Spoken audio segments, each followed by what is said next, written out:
Welcome, everyone. It's such a pleasure to have all of you join us today. We are hosting today's webinar in conjunction with University of Phoenix Accessibility and Usability team, and where we're going to be discussing understanding AI's influence on accessibility and inclusion. Next slide. My name is Saray Lopez. I'm a director in the Office of Educational Equity. My pronouns are she, her, ella. I am a woman of Mexican heritage with olive skin and hazel eyes. My black hair is pulled back and into a bun. Today I'm wearing glasses, turquoise blouse with a yellow necklace.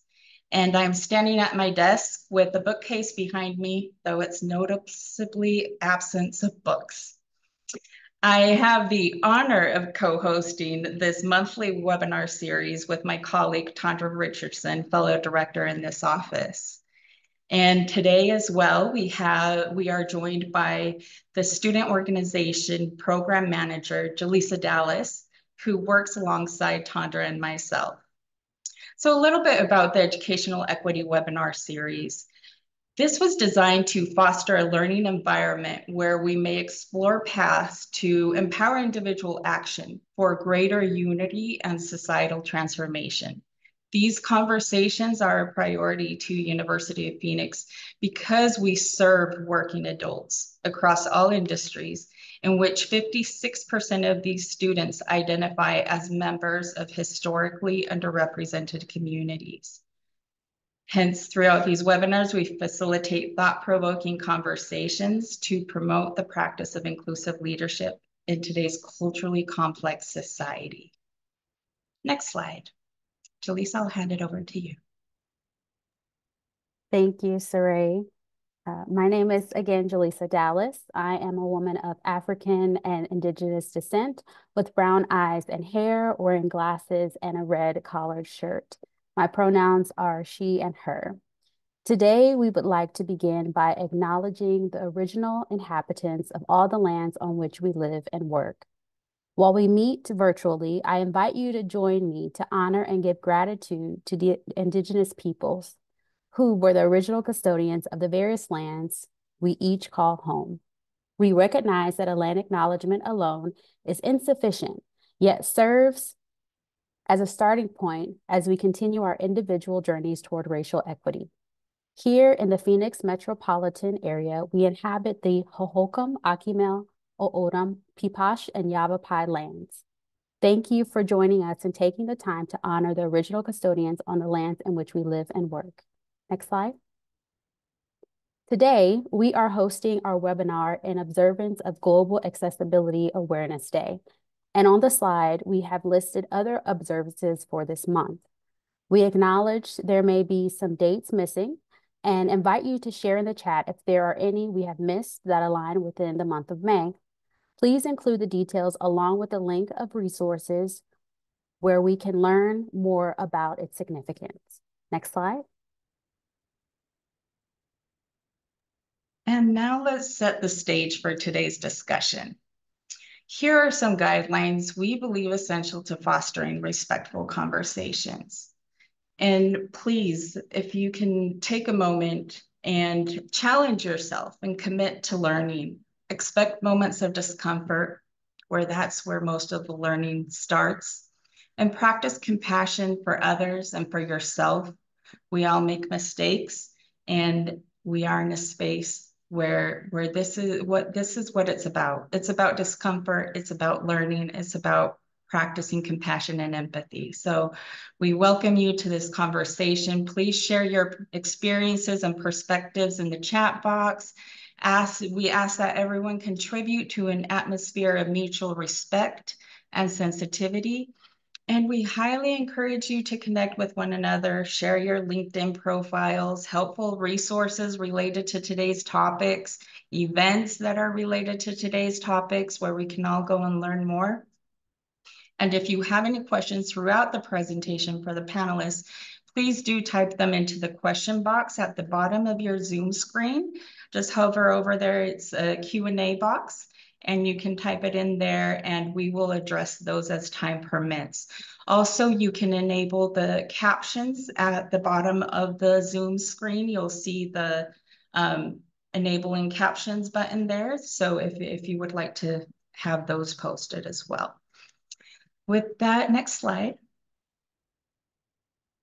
It is our honor and to have such an incredible panel of speakers today. And I will start by introducing Dr. Van Davis, who serves as the Chief Strategy Officer for WCET.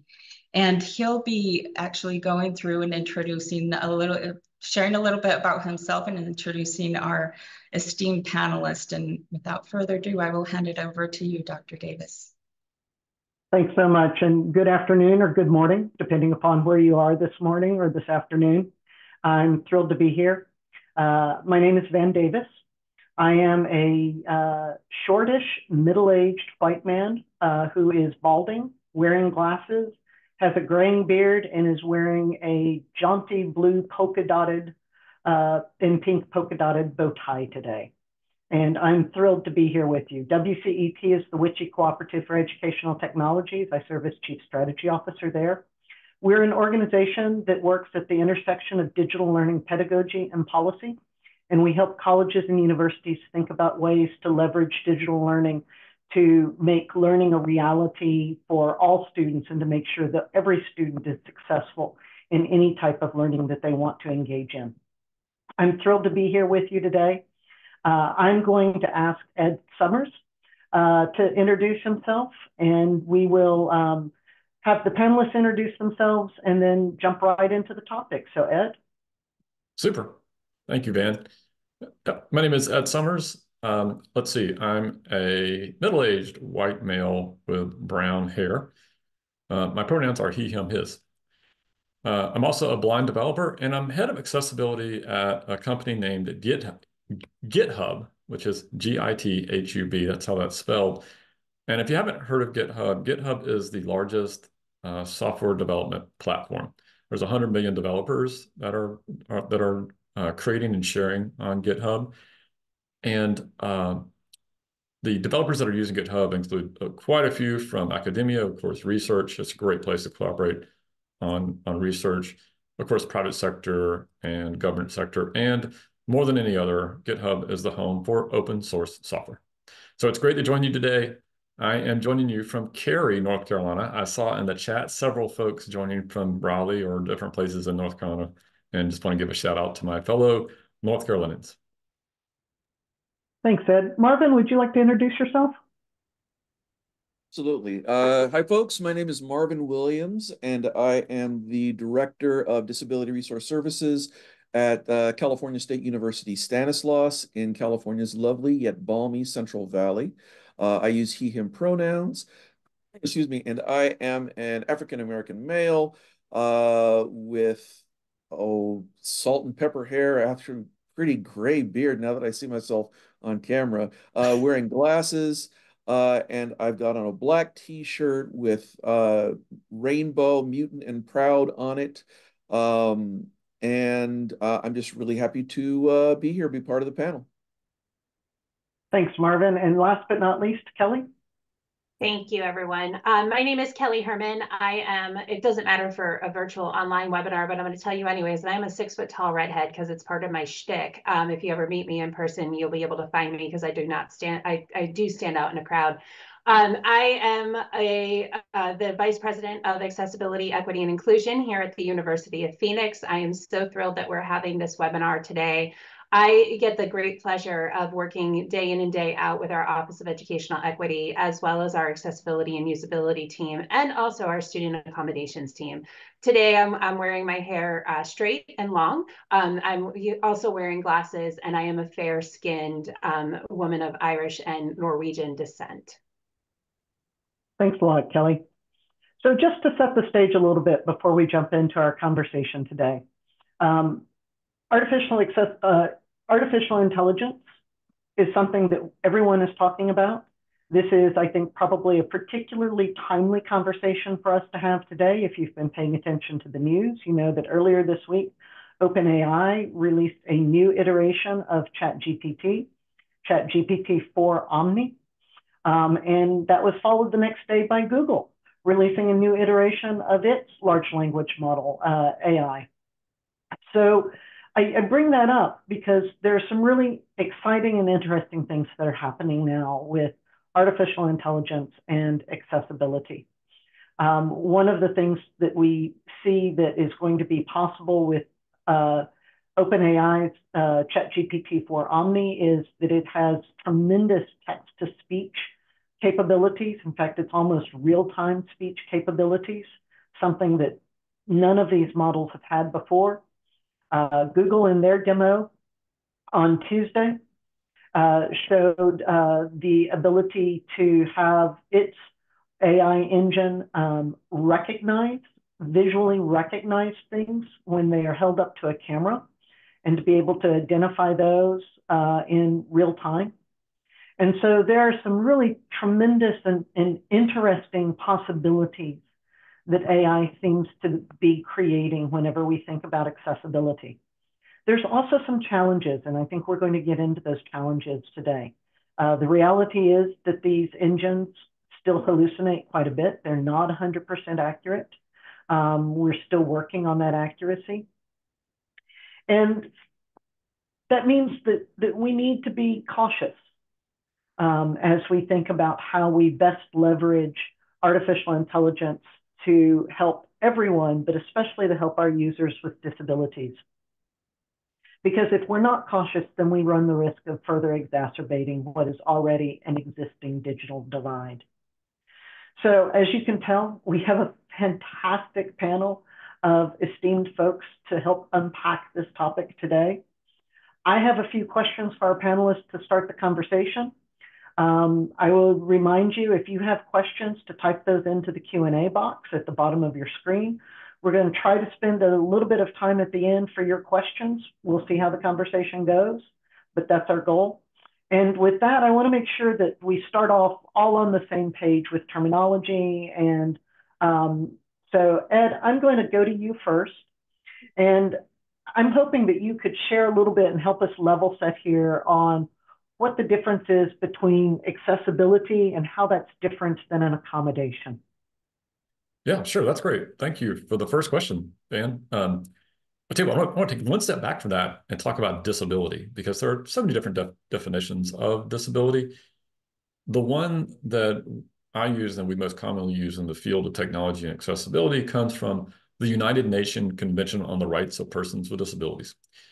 And that definition basically states that disability results from the interaction between persons with impairments and attitudinal or environmental barriers that limit or hinder their full and effective participation in society on an equal basis with others. So the key thing about that definition is that disability results from the interaction between people and barriers, whether they be attitudinal or environmental. And that's a big turn from the previous definitions of disability and some other pre-existing definitions of disability that really think about disability as something that's inherent to individuals, that are inseparable from individuals. Okay, so that's what disability is. It results from the interaction between people and some barriers in the environment. That means anybody can have a disability. So for example, if you're in a building and all the lights go off and there's no emergency lights, everybody has a disability right then because nobody can see where they're going, right? So it's a much more expansive definition of disability, but it also means that we can do something about it. We can do something about disability. We can literally prevent disabilities. And the way we do that is with accessibility. So accessibility is really about removing barriers that are preventing people with disabilities from full and equal participation. But it's not all barriers per se, because there's some barriers that we don't have the technology to remove right now. There are certain types of solutions and practices that can be used to create buildings and restaurants and websites and ebooks and anything else, artifacts that we use. And they're called standards.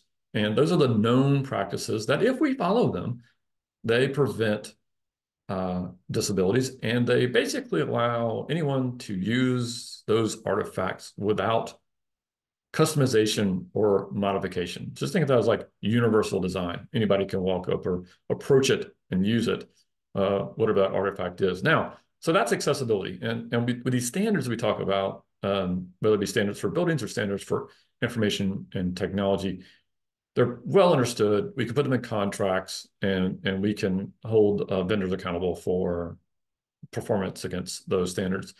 And then lastly, accommodation. Well, okay, accommodation is something that's specific to an individual, that we some piece of technology or extra time on a test or other things like that are specific to that particular individual, that help also remove barriers. Now, I'll give you an example here. So I'm blind.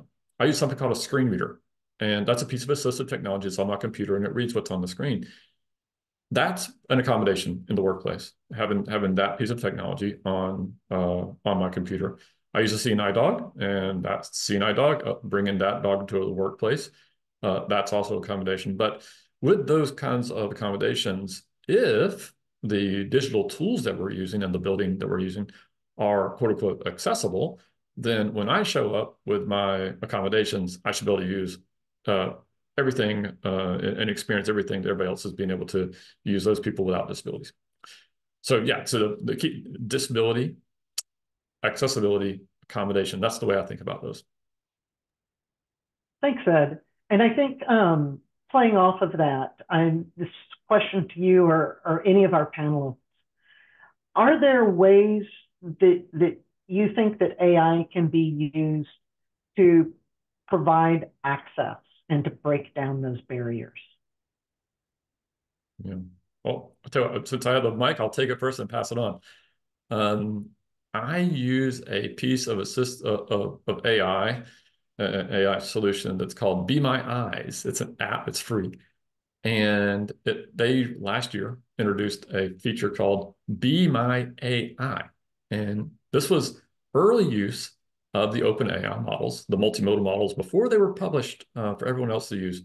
Those of us who are beta testers for this app, those of us who are blind, about 100 of us that are beta testers, we were testing the open AI capabilities, where you can give it a picture, a photograph, and it'll describe for you what's in the photograph. And you can literally ask it questions about what's in a photograph.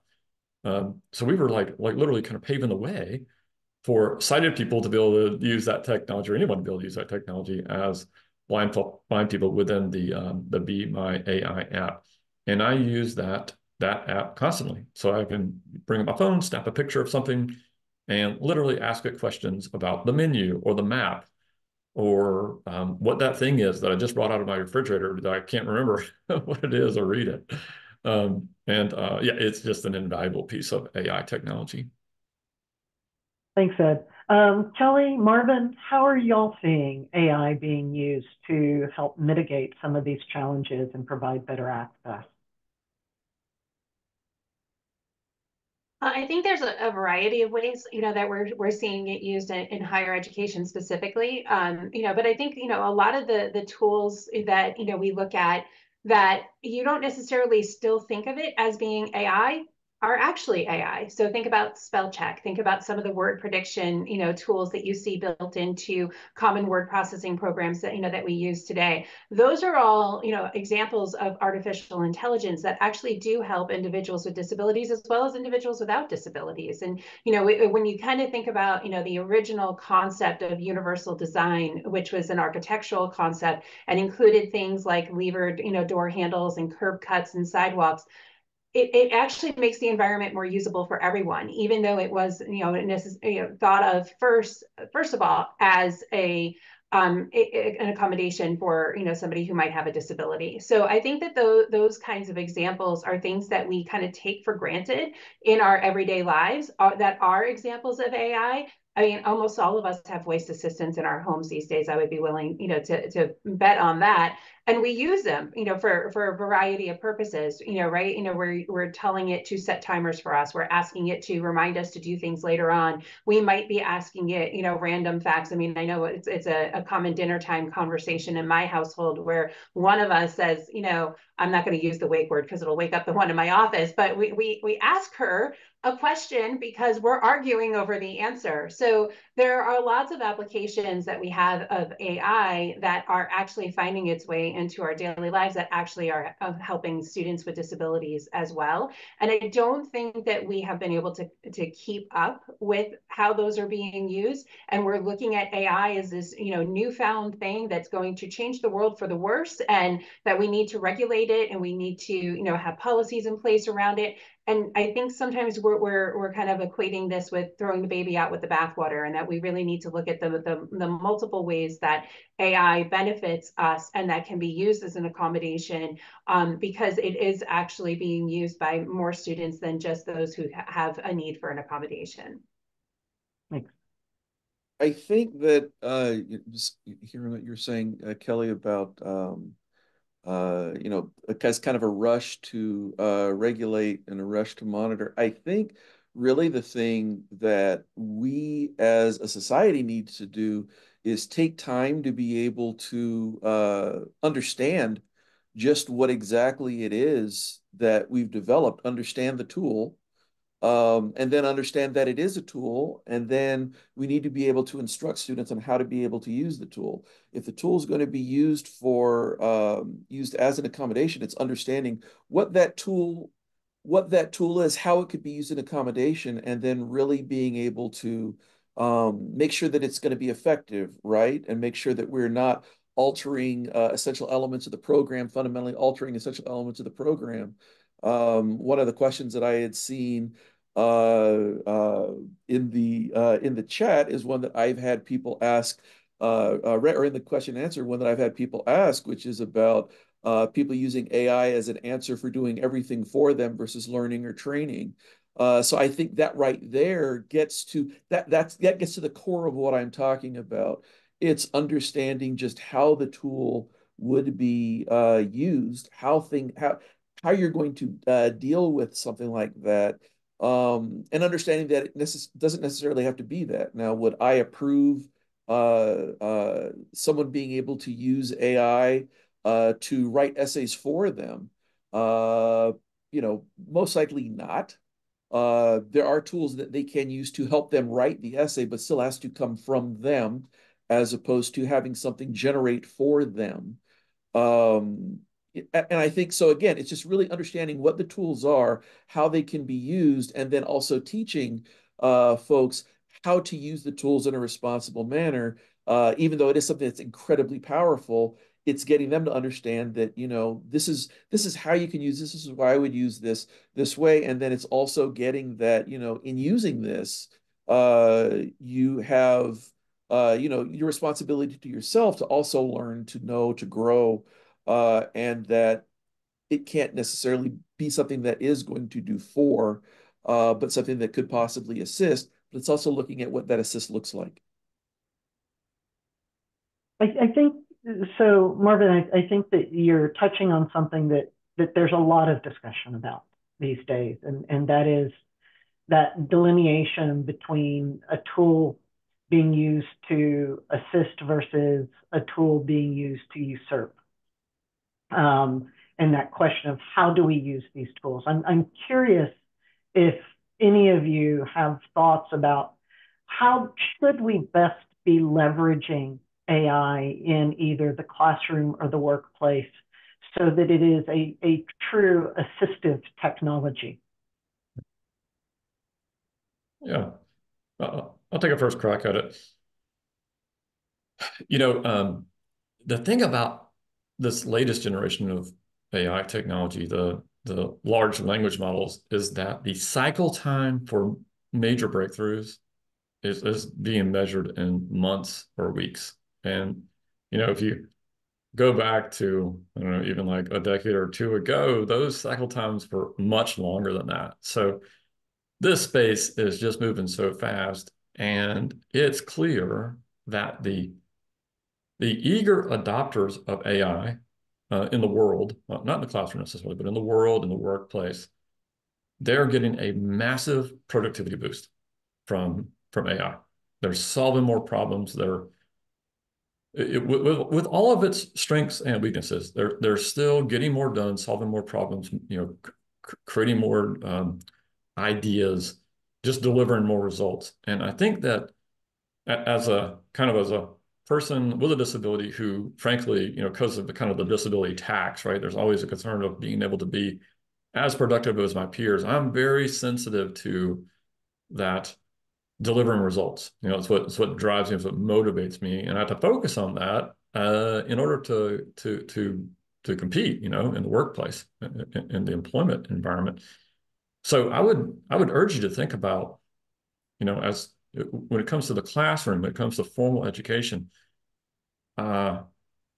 if students are not having the opportunity to fully leverage the latest artificial intelligence technology, all the most recent technologies, right? Not just AI, and they're not coming out. If they're not coming out of school with the kind of the latest and greatest and knowing how to use that, not know how to put it to work, they're going to be quickly at a disadvantage when they enter the workplace and they start that that delicate balance of collaboration and collaborating and competing in the workplace.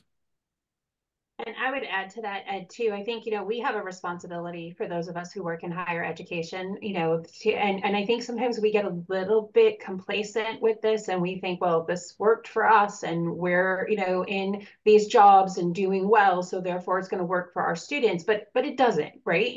Times have changed. When I went to school in the 90s is very different than what my kids are experiencing now as college students.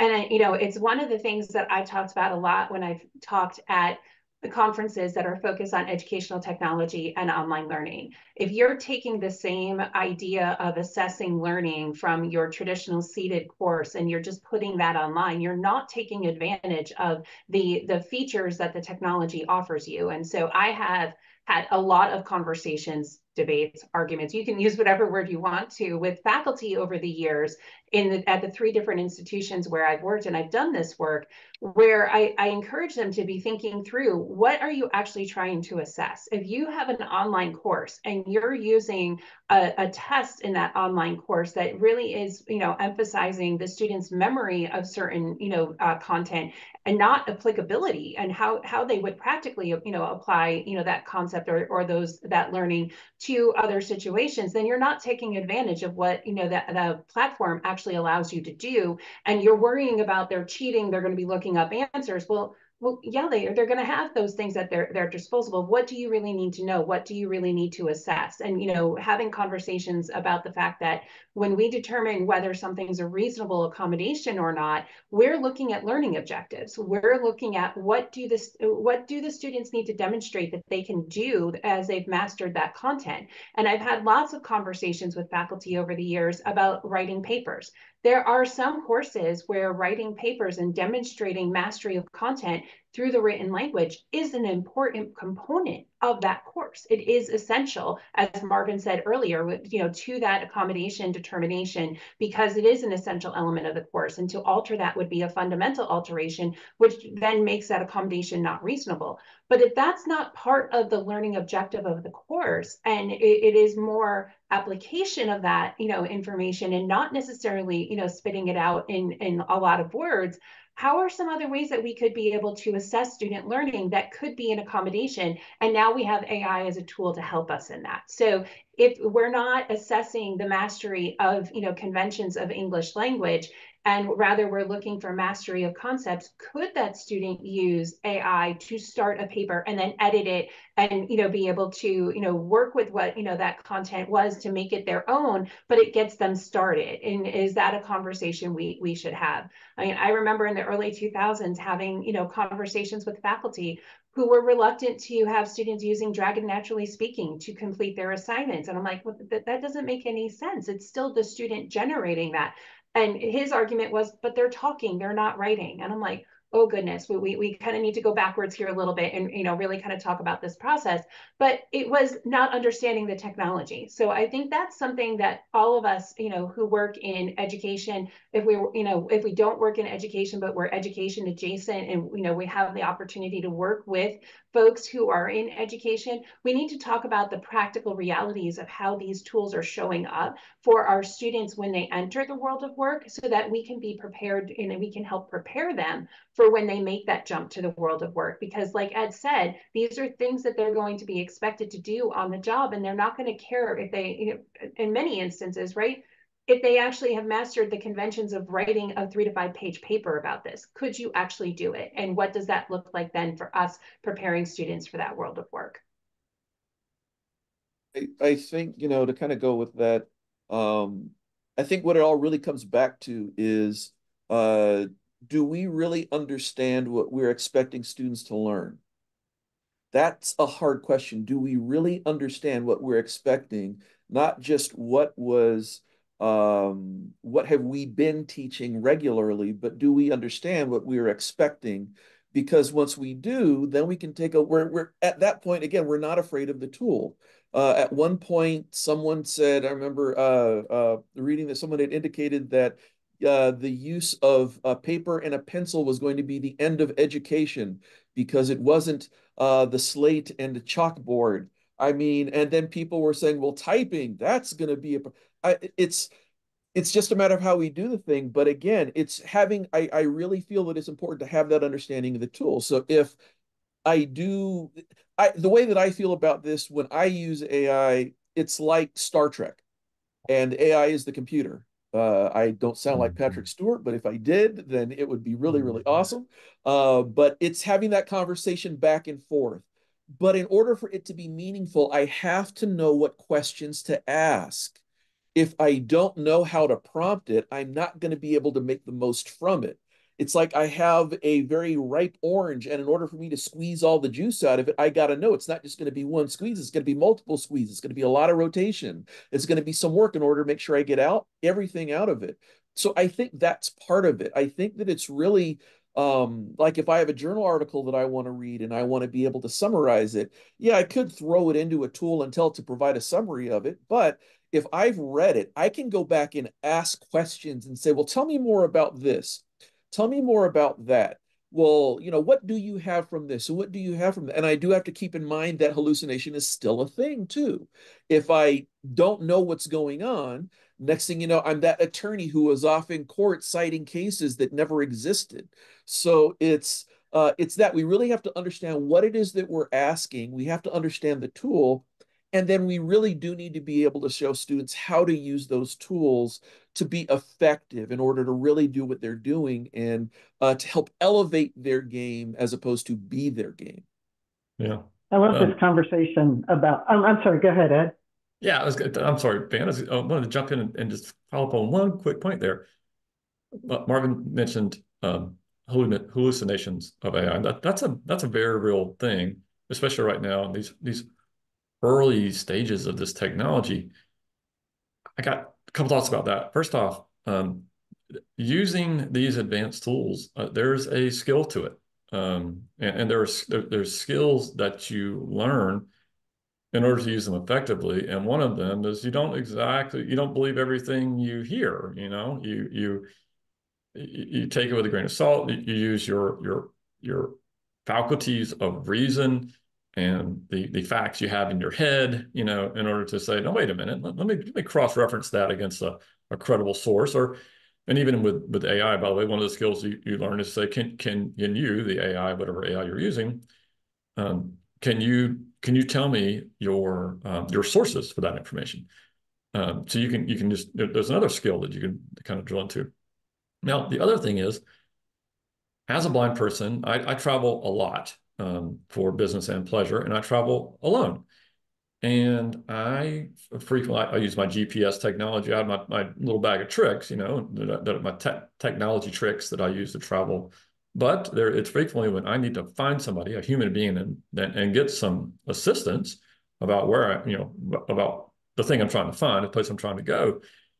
And I've learned that people hallucinate or they tell me things that simply aren't true. And I've, again, developed my little tricks, my bag of tricks, in order to ask questions to people in a way that reduces their hallucinations or factual errors when they answer my questions that I need to know when I'm trying to get somewhere. I love that.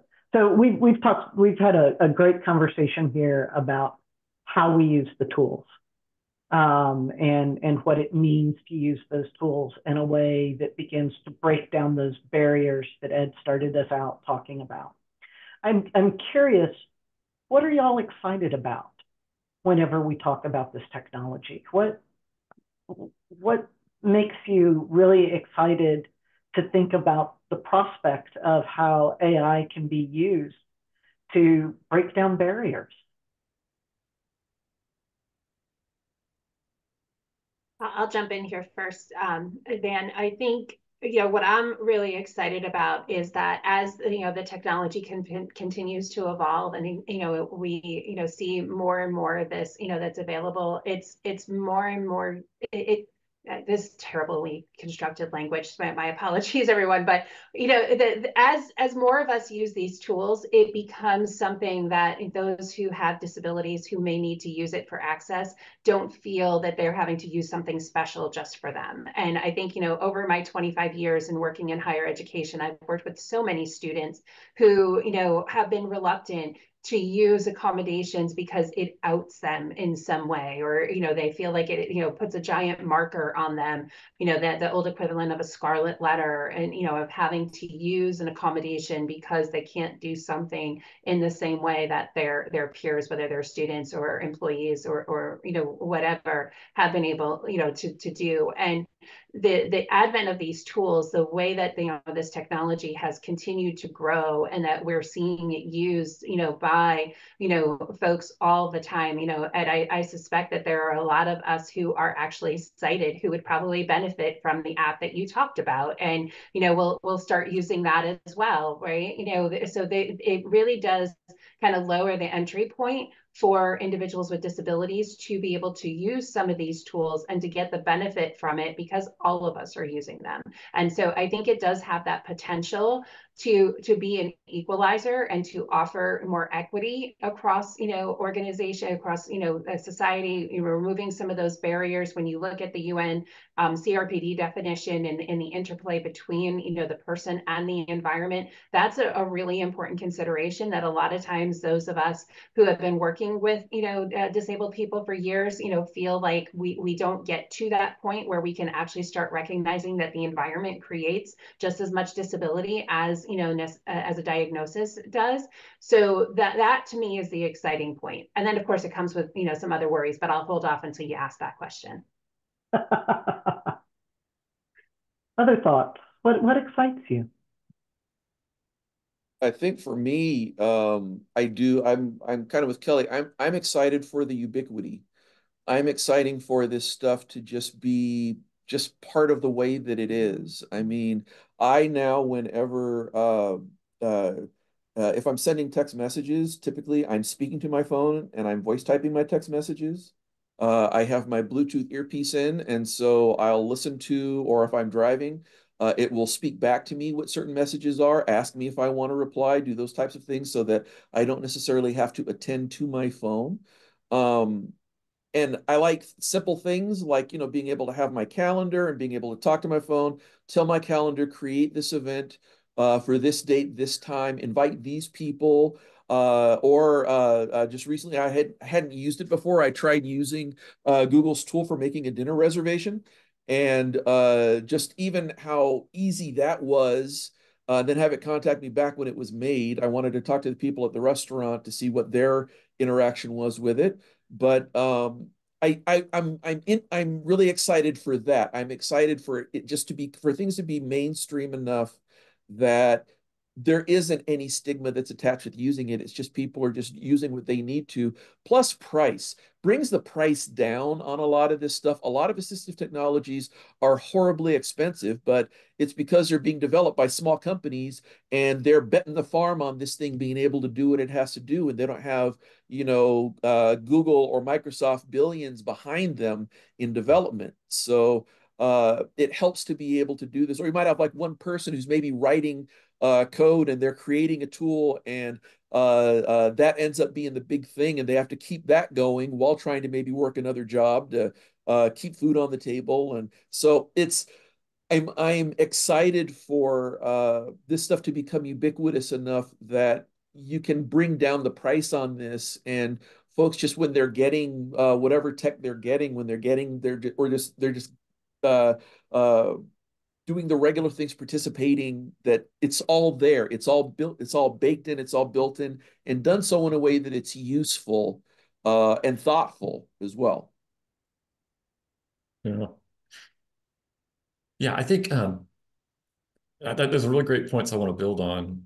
Yeah, I'm into technology to ultimately to reduce human suffering and to encourage and facilitate human flourishing and joy and the realizing of potential and using creativity. And I think that these new technologies, particularly this latest round of LLMs and the latest generation of AI technology, has tremendous potential to do exactly that. And I think that the way that's going to happen, one way it's going to happen, is to I think we're going to make huge advances in creating technology that adapts to humans, as opposed to forcing humans to adapt to technology.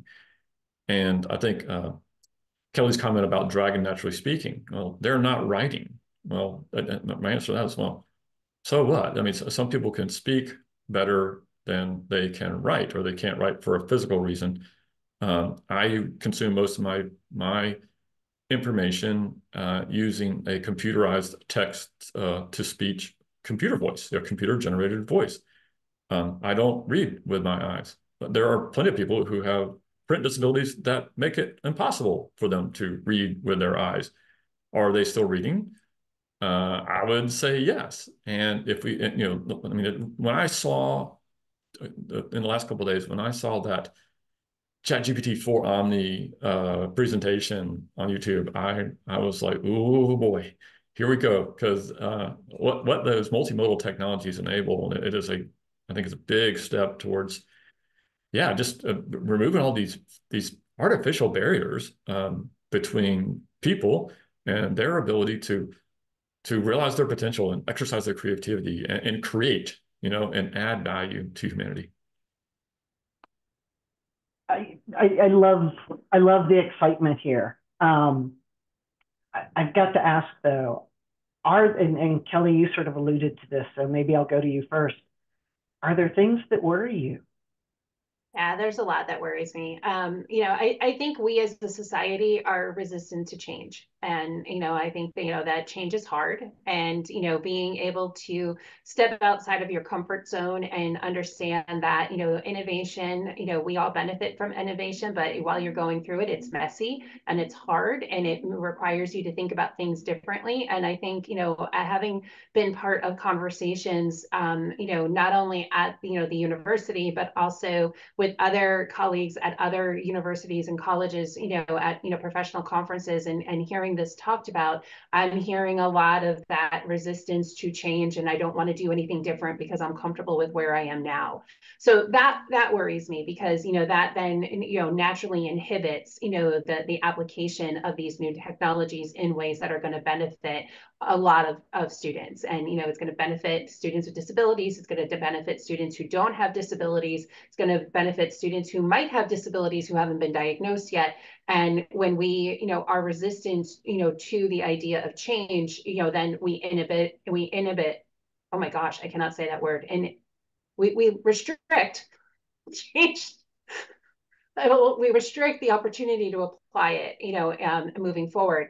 The other thing that worries me, and especially when you're looking at, generative AI, when, you're asking it questions, the basis of information that it goes to pull from is information that is not always inclusive. And so if it is based on information that is not, fully respective and representative of, the wide variety of, backgrounds, demographics, experiences that we have, in society, it's going to continue to proliferate some of those stereotypes and some of those stigmas moving forward, because we're not going to get some of the things that we have learned as we have gone through, this history, and be able to correct that moving forward, or, open up new minds, to new ways of thinking happening. And, you know, for me, one of the things that I see, you know, especially when you're hearing about, you know, governors and states, you know, passing legislation to restrict DEI. And, you know, to me, number one, that says you don't understand what DEI really is and what it's about. And, you know, the most important part of it is the I part, which is including everyone and making sure that you are building spaces and environments and opportunities where everyone, you know, can feel welcomed and as if they belong.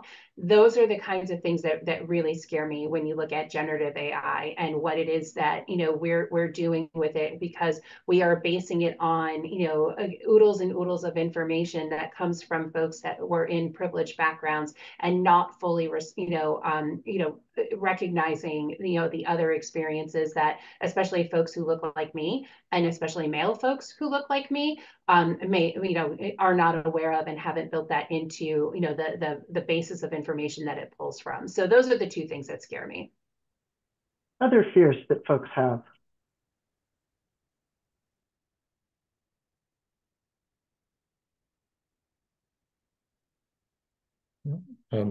Yeah, I'll just reiterate what Kelly was saying there in the form of bias. I think that is one of the primary risks that we currently face. And I mean, yeah, if you think about a model that's been trained on, I don't know,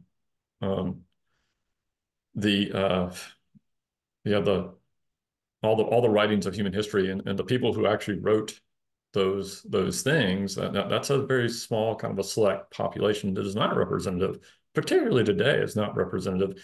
People with disabilities are rarely included in the kind of the corpus of knowledge that was been created by humans thus far, because they were excluded and systematically excluded from the opportunity to contribute.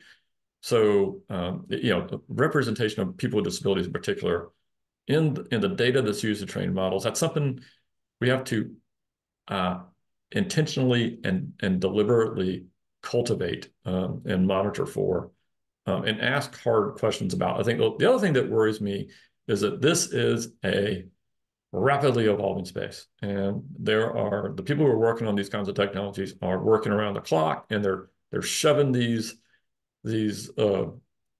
new applications and whatnot out the door as fast as they can, you know, because they want to be kind of first to market or first to innovation. And I think all that's great.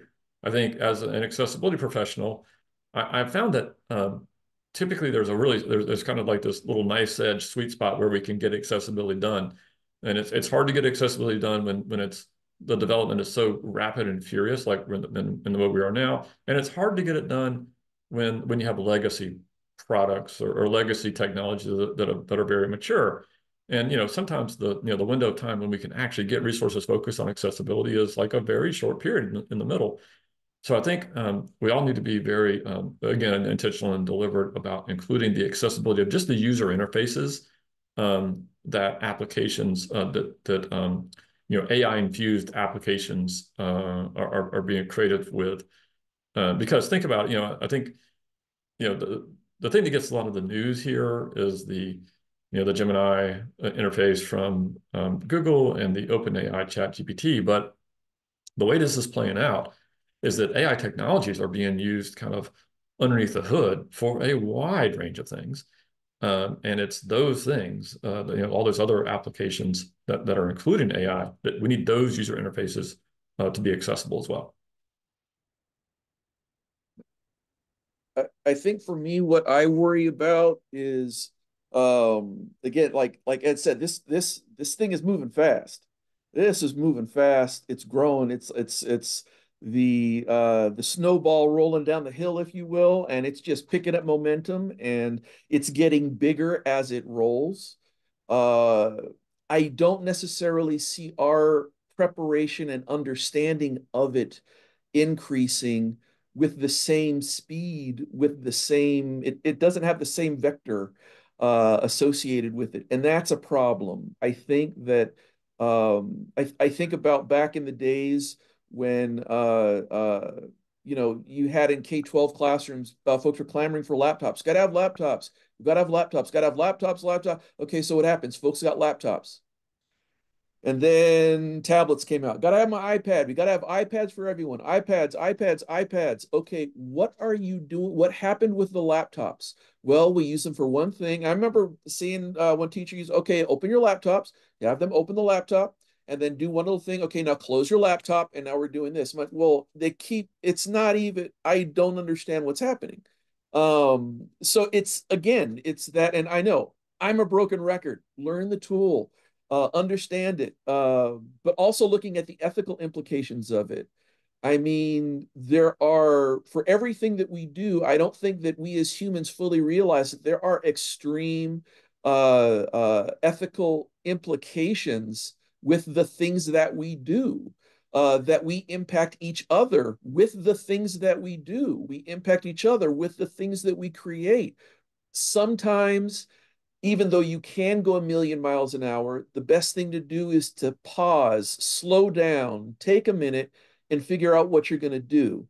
Because as soon as you develop it and it's here, then the question becomes, well, now what do we do with it? If we haven't been thinking about that as we've been moving forward, now what do we do? Now, how do we deal with this? Now, what do we, I think that we really need to have folks that are strongly, seriously thinking about that because, John Connor from Terminator is in the background giving everybody side eye with how much we're embracing all this stuff. And I think that there's reason to really wonder, do we know what we're doing? I trust Ed. I trust because I know that he's proceeding from an ethical space, and he is at least I hope you are, man. But proceeding as ethically as possible. But if we have folks who are we just want to do, we just want to do, we just want to do, but not thinking about what the implications are of that, what the implications are to people of that, we need to start having a whole lot of, we got bioethics class. We need to have a lot more technoethics classes in this piece. Well said. So we only have time for one question. So let me throw this out, and whoever wants to take a crack at it can take a crack at it.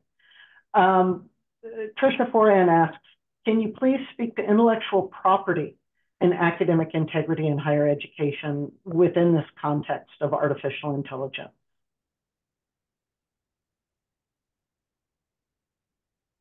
In the interest of time, I'll take a first crack at it, and certainly, welcome thoughts from Marvin and Ed on this as well. We've had a lot of conversations about this at the University of Phoenix, and I think being able to kind of stretch the idea of what does attribution look like when you're using AI? How do you look at what's generated from it? Whose intellectual property is it? And I honestly don't have answers, and I don't think many of us have answers because I think we're still engaging in the conversation about it, the debate about it. How does it work? And I think especially when you consider the work specifically that one of my teams does and that Marvin does, in terms of how you coach students with disabilities, when they're using AI as an accommodation. When do you have to cite that AI has been used? When do you not have to cite that AI has been used? When is it your own product? When is it not? I think we have to have a lot more conversations about it.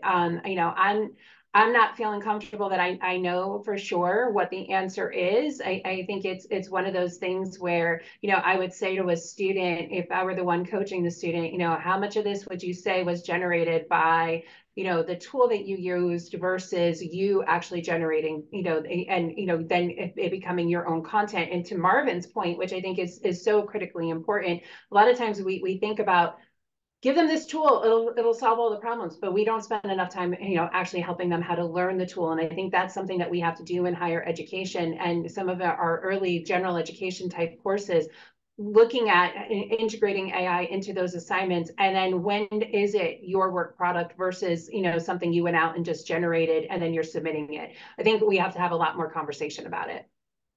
And I think along with that, what you should be able to do is if you're using it and you feel like you're using it in an ethical fashion, you should have no problem supplying not only what tool did you use, but what prompts did you use and what responses did it give you back. If you can't, that's an appendix. I mean, if you can't put that in an appendix and share what that is, then there might be some questions about, well, why wouldn't you want to share that? I look at it as kind of showing your work. Ed, I'll let you get the last word in here. Yeah, I think I agree with all those points, and would add that yeah, transparency. I think I come at this more from the kind of the professional industry perspective, and I think of it as a little bit like there's this thing in open source where we work in the open, where the whole process is visible, and I agree with Marvin's points there that yeah, that kind of transparency, even if it's not required, is well advised. Thanks. This has been a fantastic conversation. I want to thank each of you for just some extraordinary reflections on what is a moving target right now. And I want to thank folks. I'm sorry we couldn't get to more questions, but thank you, folks. And I'm going to turn this over to our hosts to get the last word in. Thank you, and thank you all. This was such a wonderful conversation. I know I learned a lot, and I'm sure the audience did as well.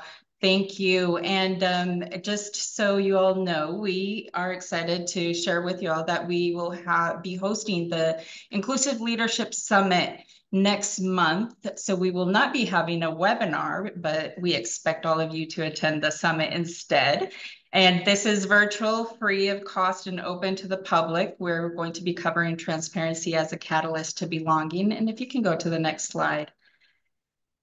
Very much in line with today's conversation, we're going to continue the conversation on artificial intelligence, on leading with empathy, addressing areas of accessibility, ageism, LGBTQ strategies. And so it's definitely going to keep this incredible conversation going, and we hope all of you can join us on these dates, and that you'll have an opportunity to earn a couple of digital badges if you do attend. So please, we look forward to seeing you there. A link has been shared in the chat, and again, thank you for our panelists. Thank you, Dr. Davis, for moderating such an incredible conversation, and we look forward to seeing you next month.